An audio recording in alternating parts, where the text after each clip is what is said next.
한 절씩 기도하겠습니다. 야곱이 가나안 땅 곧 그의 아버지가 거류하던 땅에 거주하였으니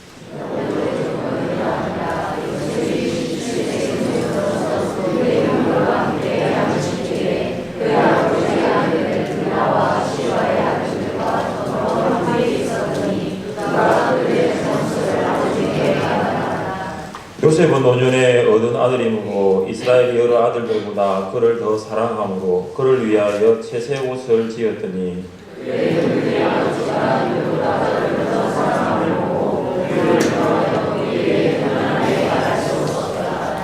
요셉이 꿈을 꾸고 자기 형들에게 말하매 그들이 그를 더욱 미워하였더라.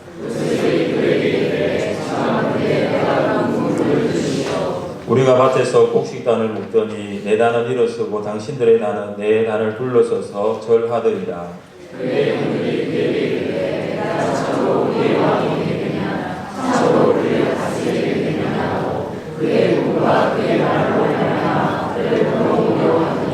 요셉이 다시 꿈을 꾸고 그의 형들에게 말하여 이르되 내가 또 꿈을 꾼즉 해와 달과 열한 별이 내게 절하더이다 하니라.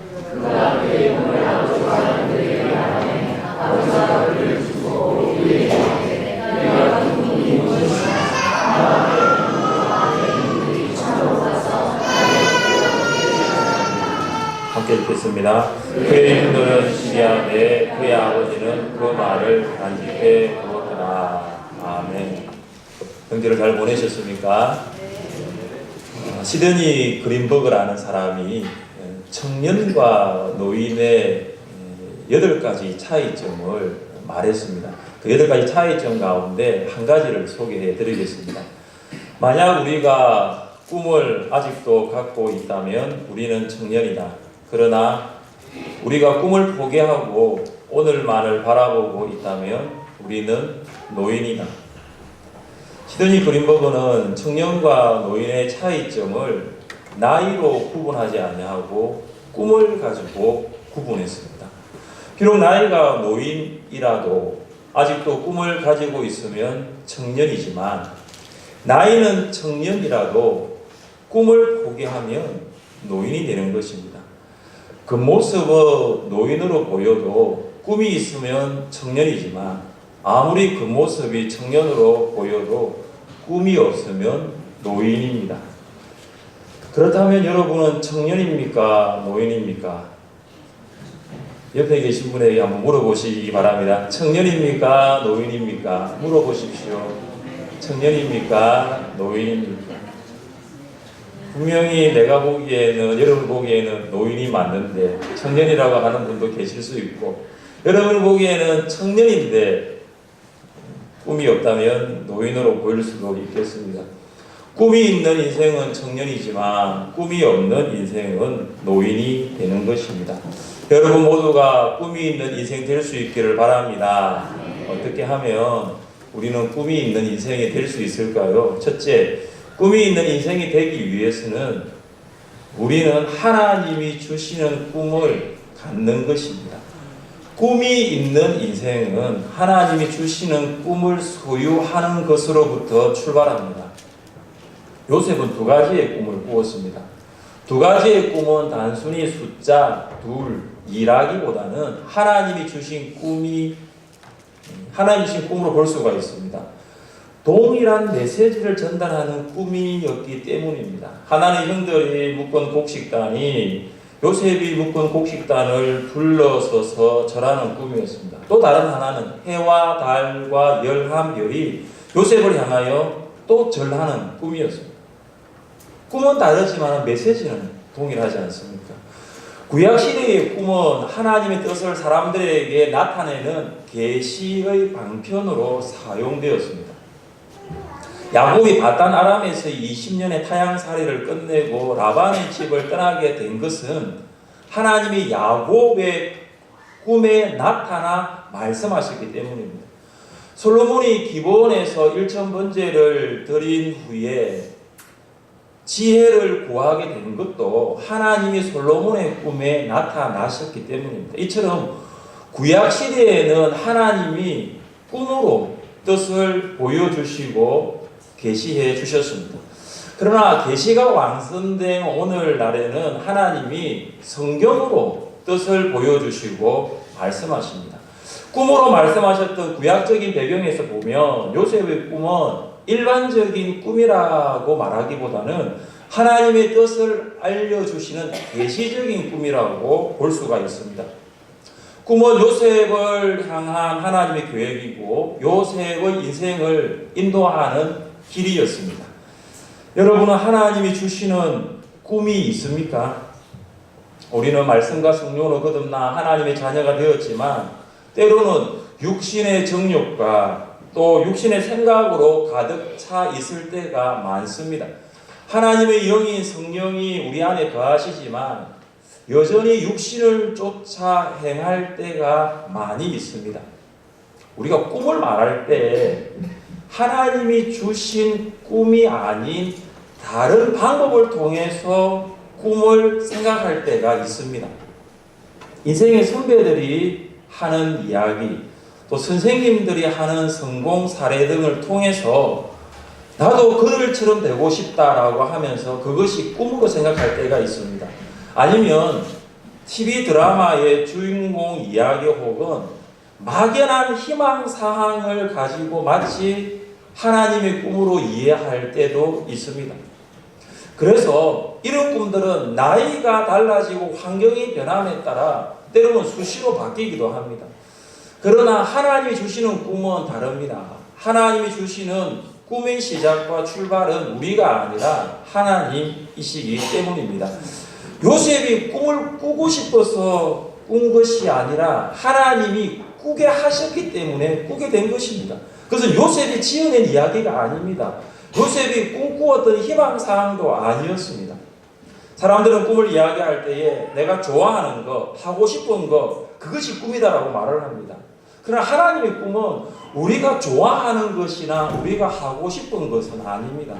하나님의 꿈은 하나님이 우리를 통해 원하시는 것이고 하나님의 꿈은 하나님이 우리를 통해 일하시는 것입니다. 이것이 하나님의 계획이고 뜻입니다. 하나님이 주시는 꿈을 가진 사람은 어려운 상황을 만나도 꿈이 바뀌는 것이 아니라 꿈이 어려운 상황을 바꿉니다. 꿈이 상황에 따라 상대화되는 것이 아니라 상황이 꿈에 의해서 상대화되는 것입니다. 요셉은 형제들과 똑같이 양을 치던 평범한 17세의 소년이었습니다. 다른 사람들과는 특별히 다른 점은 찾아보기가 어려웠습니다. 그리고 요셉의 가정은 평범하다고 말하기 어려운 가정이었습니다. 아버지 야곱은 4명의 여자와 그리고 함께 살았습니다. 요셉은 내 어머니들과 그들에게서 태어난 이복 또 형제들 사이에서 성장했습니다. 우리가 생각하는 요셉의 가정은 평범하지도 않고 오히려 복잡했습니다. 정상적인 가정이라고 말하기보다는 매우 비정상적인 가정이라고 생각할 수가 있습니다. 또한 요셉은 좋은 인품을 소유했던 인물도 아니었습니다. 오히려 그는 형제들의 과실을 아버지에게 고자질하는 못된 성품을 가진 사람이었습니다. 성숙된 인격도 소유했던 인물이 결코 아니었습니다. 그리고 요셉은 사랑하는 아들 라헬이 낳은 첫 아들이었기 때문에 야곱이 요셉을 매우 사랑했습니다. 아버지의 편애와 돌봄을 받으면서 자란 요셉은 형들로부터도 미움을 받았습니다. 심지어 형들은 요셉에게 히브리인들 사이에서 가장 평범한 인사 아시죠? 샬롬, 평안하세요, 평안하기를 이 샬롬이라는 인사조차 건네지 않을 정도로 형들은 요셉을 매우 미워했습니다. 그리고 보십시오. 요셉은 특별한 능력도 안정된 가정도 성숙된 인격도 없었습니다. 그러나 그에게 발견되어지는 한 가지 차이점은 꿈이라는 것입니다. 모든 것은 다른 형제들보다 비슷할 수도 있고 아니면 오히려 부족했습니다. 아주 평범한 것을 비범한 사람으로 만든 것은 꿈이었습니다. 꿈이 있는 사람은 모든 복잡한 과정, 아름답지 못한 여건을 초월할 수가 있습니다. 중요한 것은 가정 환경이 아닙니다. 삶의 조건도 아닙니다. 심지어 성품도 인격도 아닙니다. 꿈입니다. 어떤 가정에서 성장하느냐가 꿈을 결정해 주는 것이 아닙니다. 꿈이 그 사람의 인생을 결정해 주는 것입니다. 그래서 꿈을 꾸는 것은 사람이지만 그 사람을 만들어 나가는 것은 그가 꾸고 있는 꿈이라고 말합니다. 요셉이 꿈을 가진 때는 17세였습니다. 한 인생의 가장 중요한 기로가 10대에서 20대 초반에 결정된다고 합니다. 중국 내륙 선교사인 허드슨 테일러가 회심한 때가 17세였습니다. 찰스 스펄전이 회심했을 때가 15세였습니다. 혹시 이 자리에 10대 혹은 20대 우리 청소년 청년들이 있습니까? 아니면 우리 성도님들의 자녀가 아니면 성도님들의 손주가 10대 혹은 20대가 있습니까? 여러분의 자녀와 여러분의 손주 그리고 우리의 다음 세대는 하나님이 주신 꿈을 가지고 있습니까? 꿈이 있는 인생이 되기 위해서는 먼저 하나님이 주시는 꿈을 가져야 합니다. 우리 모두가 하나님이 주신 꿈을 가질 수 있기를 주님의 이름으로 축복합니다. 둘째, 꿈이 있는 인생이 되기 위해서는 우리는 하나님의 꿈을 믿음으로 말해야 합니다. 믿음으로 꿈을 말하지 아니하면 꿈이 있는 인생으로 살아갈 수가 없습니다. 요셉은 하나님의 꿈을 아버지와 형들에게 말했습니다. 요셉은 밭에서 곡식을 묶는데 자기가 묶은 곡식단은 일어서고 형들이 묶은 곡식단은 절하였다라고 말했습니다. 그리고 해와 달과 열왕별이 자기를 향하여 절하는 꿈을 꾸었다고 그리고 그 꿈을 말해버렸습니다. 여러분, 요셉이 꿈을 꾸고 난 다음에 말을 했을 때에 꿈을 들었던 자들의 반응이 무엇이었습니까? 우리 함께 8절 말씀을 읽겠습니다. 8절입니다.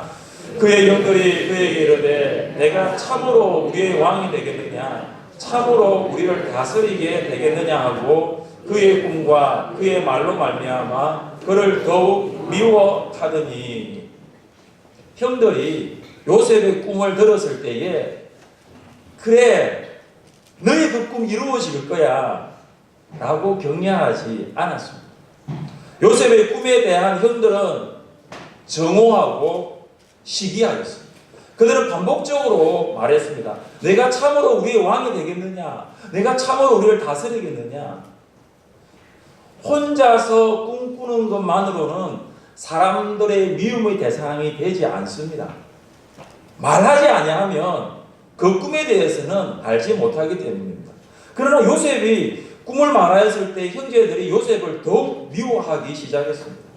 안 그래도 요셉은 형들로부터 미움을 받았는데 꿈을 말한 이후부터는 그 미움이 점점 더 커져만 갔습니다. 꿈이 있는 인생이 되기 위해서는 하나님이 주신 꿈을 믿음으로 말할 수 있어야 합니다. 그 꿈이 하나님이 주신 꿈이라고 분명한 확신이 있으면 말할 수 있는 것입니다. 헨리 포드가 사람들에게 자동차를 발명하려는 아이디어를 말했을 때입니다. 그때는 자동차가 없었으니까. 자동차를 만들겠다는 아이디어를 말했을 때 사람들은 헨리 포드를 향해서 좋은 아이디어네로 말한 것이 아니라 그를 보고 미쳤다고 말했습니다. 차가 다닐 길도 없는데 무슨 차를 만드냐고 비아냥거렸습니다. 정말 그때는 길이 없었습니다. 우리가 믿음으로 꿈을 말할 수 있는 것은 굉장히 중요합니다. 사람들이 비난하고 심지어 미쳤다라고 말할지라도 꿈은 말하는 것입니다. 왜냐하면 우리가 꿈을 사람들 앞에서 말할 때에 우리는 우리가 한 말에 책임을 질 수 있기 때문입니다. 사람들이 꿈을 가지고는 있는데 그 꿈을 말하지 못하는 이유, 그 꿈을 말하기를 주저하는 이유가 무엇일까요? 그 꿈을 이루기 위한 대가를 지불할 각오가 되어 있지 않기 때문입니다. 대가는 다른 말로 준비입니다. 꿈을 성취해 나가는 대가, 꿈을 성취해 나가기 위한 준비가 필요하다는 것입니다. 애굽으로 노예로 팔려간 요셉은 꿈을 위한 대가를 지불했습니다. 준비를 했다는 것입니다. 요셉은 낮에는 다른 노예들과 열심히 일을 했습니다. 고되고 긴 하루가 지나고 밤이 되었습니다. 다른 노예들은 피곤에 못 이겨 잠을 잤지만 요셉은 쏟아지는 잠을 이기면서 하나님이 주신 꿈을 향해 끊임없이 준비했을 것입니다. 대학 진학과 취업이 하나님이 우리에게 주신 꿈은 아닙니다. 학교와 회사가 하나님이 우리에게 주신 꿈을 이루기 위한 과정이고 도구이고 통로일 뿐입니다. 하나님이 그 학교와 회사에 여러분을 보내신 이유가 있습니다. 여러분은 부모 혹은 친구들에게 하나님이 주신 꿈을 말해본 적이 있습니까? 여러분이 다니고 있는 회사와 직책이 하나님이 여러분에게 주신 꿈은 아닙니다. 월급이나 연봉이 하나님의 꿈은 아닙니다.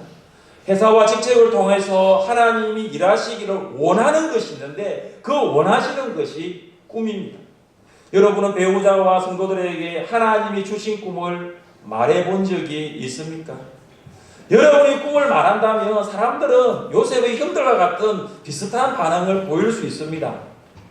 불가능할걸요? 안 될걸요? 아마 할 수 없을 것입니다. 이런 부정적인 반응에서부터 시작해서 여러분과 비슷한 나이 또래 아니면 여러분과 비슷한 직급을 가진 사람들은 오히려 여러분을 미워할 수도 있을 것입니다. 전도사로 서울에서 고등부를 맡아 섬겼던 적이 있습니다. 한 전도사님이 저에게 이런 충고를 하였습니다. 조 전도사님, 고등부 아이들은 토요일에 학원을 가야 하기 때문에 아이들을 교회로 불러내어 가지고 토요일날 뭘 하려고 해서는 절대 안 됩니다. 그리고 그것을 부모들이 알게 된다면 앞으로 전도사님은 우리 교회에서 사역하기가 좀 힘들 것입니다. 20년 전이나 지금이나 아이들이나 학부모들은 변한 것이 거의 없는 것 같습니다. 저는 아이들을 대상으로 성경을 가르치고 싶은 꿈을 가지고 있었습니다. 그 전도사님의 부정적인 이야기가 있음에도 토요일 성경 읽기 캠프를 열어 아이들에게 성경을 함께 읽고 가르친 적이 있습니다. 토요일 2시간 동안 성경을 읽고 해석하고 적용하니 고등학생 이 아이들이 1년에 성경을 일독하는 것을 볼 수가 있었습니다. 꿈은 상황과 일치하지 않습니다. 우리의 상황과 일치하면 그것은 꿈이 아니라 현실입니다. 꿈은 항상 현실보다 위에 있습니다. 그래서 꿈을 말하면 항상 현실과 부딪힐 수밖에 없습니다. 하나님이 주신 꿈이 확실하다면 믿음으로 말하십시오. 믿음으로 꿈을 말할 때 그 꿈이 여러분의 인생을 인도해 나갈 것입니다. 셋째, 꿈이 있는 인생이 되기 위해서는 우리는 기도해야 합니다. 꿈과 기도는 함께 갑니다. 꿈이 있는 사람은 기도합니다. 기도는 하나님께 말하는 것입니다.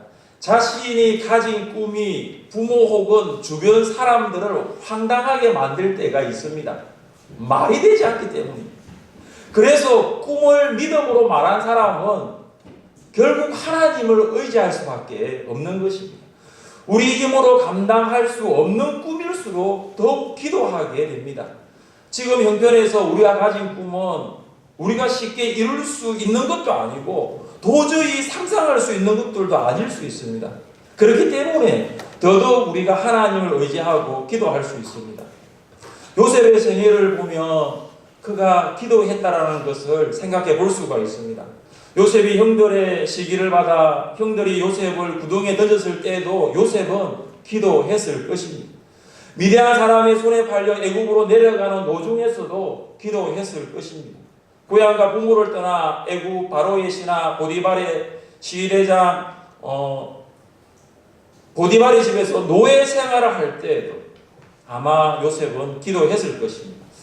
왜냐하면 기도하는 자에게 하나님은 함께 하시고 기도하는 자의 삶을 하나님은 형통하게 하시기 때문입니다. 보디발 아내의 유혹 속에서도 그는 거룩한 삶의 끈을 결코 놓지 않았습니다. 거룩은 기도의 열매이기 때문입니다. 요셉은 기도하는 사람이었기 때문에 날마다의 유혹 속에서도 거룩을 유지할 수 있었습니다. 감옥에서도 요셉은 기도하는 것을 결코 포기하지 않았습니다. 요셉은 술 맡는 관원장과 떡 굽는 관원장의 꿈을 해몽하게 되었는데 이것 또한 기도 없이는 깨달을 수 없는 영적인 진리였기 때문입니다. 바로의 꿈을 해몽하여 애굽의 총리가 되어 이후에 형들을 만났을 때 요셉의 고백을 들어보면 그는 기도하는 사람이었다는 것을 보게 됩니다. 우리 함께 말씀을 읽어보겠습니다. 하나님이 큰 구원으로 당신들의 생명을 보존하고 당신들의 후손을 세상에 두시려고 나를 당신들보다 먼저 보내셨나니 그런즉 나를 이리로 보낸 것은 당신들이 아니요 하나님이시라. 아멘. 만약 요셉이 기도의 사람이 아니었더라면 형들을 미워하고 복수했을 것이 분명합니다. 그러나 그는 하나님의 섭리와 계획을 확실하게 붙들고 있었고 형들을 용서하고 받아줄 수가 있었습니다. 기도 없이는 꿈을 성취할 수가 없습니다. 꿈을 이루기 위한 하나님의 법칙은 기도입니다. 아무것도 구하지 아니하면 어떤 것도 이룰 수 없습니다. 예수님 말씀하십니다. 구하라 그리하면 주실 것이요 찾으라 그리하면 찾아낼 것이요 문을 두드리라 그리하면 너희에게 열릴 것입니다. 꿈을 이루기 위해 지혜가 필요합니까? 모든 사람에게 후히 주시고 꾸짖지 아니하시는 지혜의 하나님께 기도하십시오. 꿈을 이루기 위해 건강이 필요합니까? 여호와를 앙망하는 자에게 새 힘을 주시는 전능하신 하나님께 간구하십시오. 꿈을 이루기 위해 물질이 필요합니까? 은도 내 것이요 금도 내 것이라고 말씀하신 만물의 주인 되신 하나님께 기도하십시오. 하나님이 주신 꿈은 기도 없이는 결코 이루어지지 않습니다. 기도 없이 이루어진 꿈은 하나님의 꿈이 아니라 욕망이 될 수 있습니다. 기도 없이 성취된 꿈은 하나님이 아닌 우리에게만 영광이 돌아갈 수 있습니다. 기도 없이 이루어진 꿈은 사람을 섬기는 것이 아니라 오히려 사람으로부터 섬김 받기를 원할 것입니다. 사랑하는 성도 여러분, 아직 꿈을 말하기에는 너무 늦은 나이라고 생각하십니까? 늦었다고 생각할 때가 가장 빠르다라는 거 기억하십니까? 아니면 꿈을 말하기에는 내가 처한 상황이 너무 어렵다라고 생각하십니까? 믿음으로 꿈을 말하는 것입니다. 꿈을 이루기에는 닫혀있는 것들이 너무 많다라고 보십니까? 기도는 닫힌 문을 여는 열쇠입니다. 꿈이 있는 인생 될 수 있기를 주님의 이름으로 축복합니다. 함께 이 시간 찬양하겠습니다.